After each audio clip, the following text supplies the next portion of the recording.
بسم اللہ الرحمن الرحیم۔ ماہ شعبان کی 15ویں شب کی فضیلت۔ رسول پاک صلی اللہ علیہ وآلہ وسلم نے ارشاد فرمایا کہ اے عائشہ، تم جانتی ہو اس رات میں کیا ہوتا ہے؟ عرض کی یا رسول اللہ بتلائیے اس میں کیا ہوتا ہے؟ آپ صلی اللہ علیہ وآلہ وسلم نے فرمایا اس رات میں یہ ہوتا ہے کہ آدم علیہ السلام کی اولاد میں سے جو شخص اس سال پیدا ہوگا اور جو اس سال میں مرے گا اس کا مرنا اور پیدا ہونا لکھا جاتا ہے، اور جو فرشتے ان کاموں پر مقرر ہیں ان کو اطلاع دی جاتی ہے، اور جتنا جتنا رزق مخلوق کو اس برس میں ملے گا سب لکھا جاتا ہے۔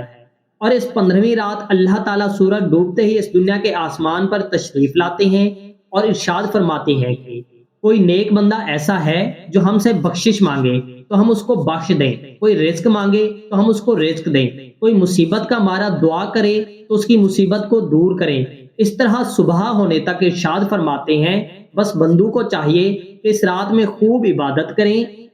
اور اپنے گناہوں کی معافی مانگیں، اور 15ویں تاریخ کو روزہ رکھیں، اور اللہ تعالیٰ اس رات میں اپنی مہربانی سے بے شمار بندوں کو بخشتا ہے، مگر کافر، مشرک، کینہ رکھنے والے کو اور قاتل کو نہیں بخشتا۔